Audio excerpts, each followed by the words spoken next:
तो अगर आप एक नीट स्टूडेंट हैं और इस बार 2026 का एग्ज़ाम देने जा रहे हैं और अगर आपको ये वीडियो 2 अप्रैल से पहले पहले देखने को मिल जाती है तो आप बहुत लकी हो।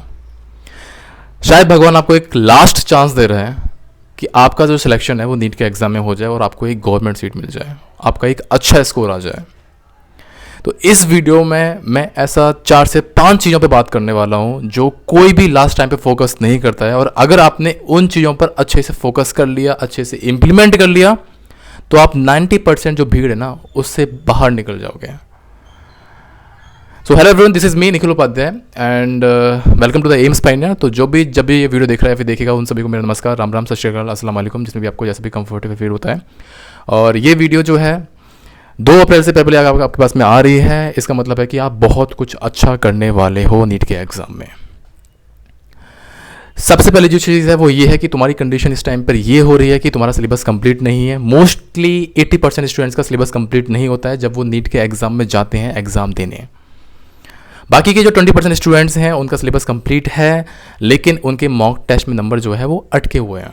किसी के 300 आ रहे हैं, किसी के 200 आ रहे हैं, और वो सोच रहे हैं कि मेरा स्कोर कैसे भी करके जो है वो 600 तक पहुंच जाए। क्या ये पॉसिबल है? बिल्कुल पॉसिबल है। लास्ट 30 डेज जो बचे हुए हैं, ये दिन कम नहीं है यार, ये इनफ दिन है। लेकिन इनफ दिन उसके लिए है जो अच्छे से स्मार्ट स्ट्रेटजी के साथ में ये पूरा जो प्लानर है वो फॉलो करेगा। प्लानर क्या है? तो देखो यार, जिनका सिलेबस कंप्लीट है या फिर नहीं है उनके लिए मैंने एक शेड्यूल रेडी किया हुआ है लास्ट 30 डेज का। इसमें हम 24 अप्रैल तक जो है अपना पूरा सिलेबस कंप्लीट कर रहे हैं विद 3 to 4 टाइम्स रिवीजन। ठीक है, ये शेड्यूल जो है तुम्हें मिल जाएगा टेलीग्राम पे। टेलीग्राम को जो लिंक है नीचे दिया हुआ डिस्क्रिप्शन में, अदरवाइज सर्च कर लेना एम्स पायनियर, वहाँ मिल जाएगा। ठीक है, वो शेड्यूल इतना बेस्ट है कि मैं 2 साल से, ठीक है, मैं टारगेट प्रोवाइड कर रहा हूँ यूट्यूब पर, लेकिन अभी तक जो है इतना अच्छा शेड्यूल रेडी नहीं हुआ। तुम खुद से अगर फॉलो करना चाहते हो तो खुद से फॉलो कर लो, लेकिन अगर मेरे साथ में टारगेट्स फॉलो करना चाहते हो, डेली तुमको टारगेट्स मिलेंगे with video lectures, question practice, PYQ, सब कुछ मैं प्रोवाइड करूंगा। बट मेन क्या है कि करना तुम्हें पड़ेगा, इंप्लीमेंट करना पड़ेगा। इस टाइम पर पता है सबकी कंडीशन क्या है? सभी कंडीशन ये है कि तुम ना मतलब डायरेक्शन लेस हो चुके हो। इस टाइम पे रैंडमली चीज़ें कर रहे हो, किसी ने भी कुछ भी सजेस्ट कर दिया, तुम उस चीज़ को फॉलो करने लग रहे हो, और यही सबसे बड़ी बेवकूफ़ी है। इस टाइम पर तुम्हारे मन में चल रहा है कि क्या मैं ऐसा कुछ कर लूँ कि मेरा जो है वो मार्क्स 500 आ जाएं, कोई सोच रहा है मेरे मार्क्स 600 आ जाएं। ठीक है, OBC वाले सोच रहे हैं, जनरल वाले सोच रहे हैं कि मेरे मार्क्स जो है वो 600 के ऊपर कैसे भी करके आ जाएं, और SC ST वाले सोच रहे हैं कि भाई कैसे भी करके ना मेरे को एक सीट चाहिए, बस 500 नंबर मेरे कैसे करके आ जाएं। ठीक है, कुछ भी करूँ बस मेरे 500 नंबर आ जाएं। तो मैं तुमको एक चीज़ बोलूँगा कि इस टाइम पर अगर तुम मार्क्स पर फोकस करोगे तो अपनी चीज़ें बिगाड़ लोगे। अगर तुम इस टाइम पर सोचोगे कि मेरे को एक गवर्नमेंट कॉलेज मिल जाए, तभी तुम अपना सब कुछ बिगाड़ लोगे। इस टाइम पर तुम एक पूरा प्रॉपर अपना एक शेड्यूल रेडी करो, अगर खुद से कर पा रहे हो तो, और उस शेड्यूल को लास्ट तक जो है वो फॉलो कर लो। डेली जो कर रहे हो ना उस पर फोकस करो। गवर्नमेंट कॉलेज मिलेगा, मार्क्स इतने आएंगे या फिर नहीं आएंगे, पेपर कैसे जाएगा, ये तुम्हारे हाथ में अभी नहीं है। तुम्हारे हाथ में अभी है एफर्ट, हार्ड वर्क।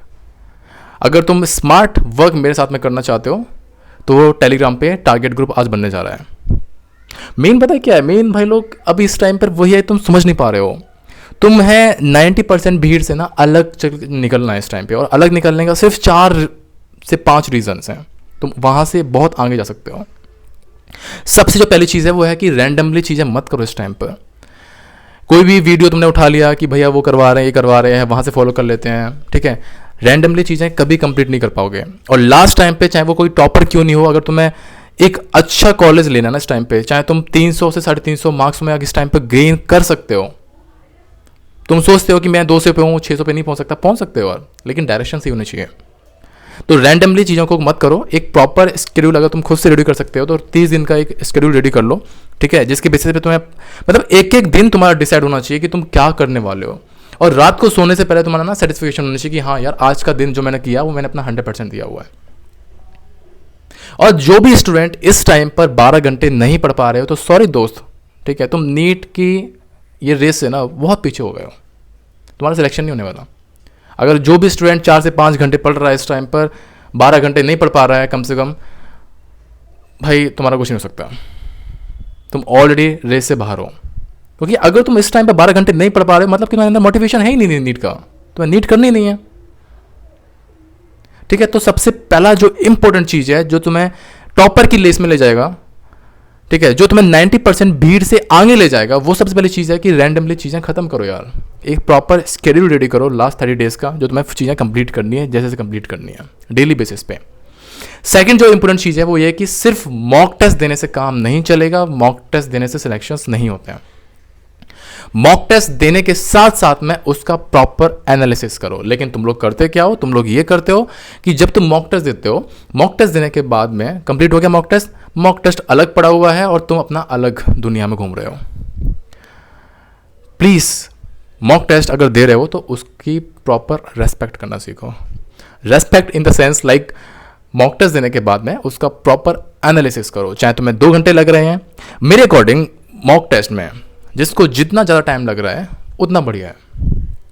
अगर तुम मॉक टेस्ट में 30 मिनट में तुम मॉक टेस्ट एनालिसिस कर ले रहे हो, सब कुछ हो जा रहा है, ठीक है। जिसको 1 घंटा लग रहा है बहुत बढ़िया बात है, 2 घंटे लग रहे हैं और अच्छी बात है।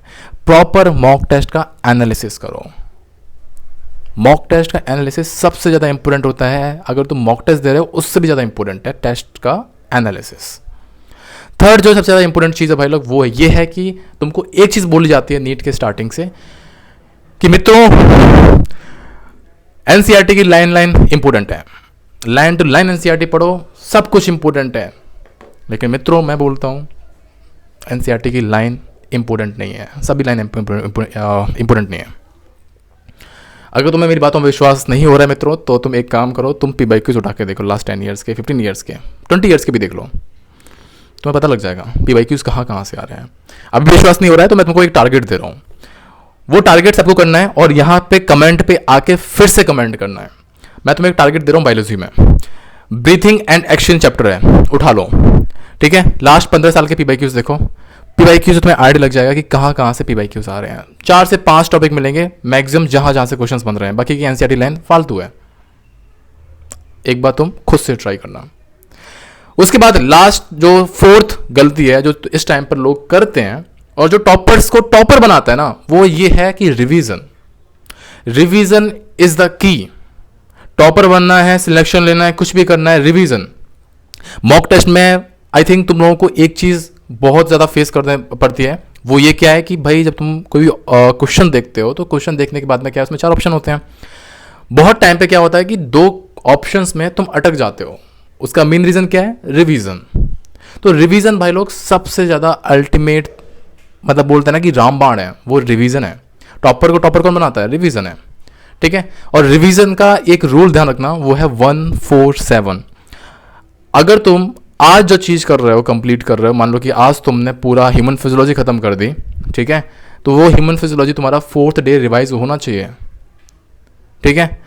और यही ह्यूमन फिजियोलॉजी तुम्हारा 7th डे भी रिवाइज होना चाहिए, तब तुम्हारे माइंड में रिकॉलेशन अच्छे से बैठेगी, ह्यूमन फिजियोलॉजी अच्छे से बैठेगी, क्योंकि तुम रोबोट नहीं हो, ठीक है तो हम इंसान ही ना, गलतियां करते हैं, तो भूलने की बीमारी भी हमको है, ठीक है। हर कोई जो है भाई लोग वो 1% आइंस्टीन नहीं होता है।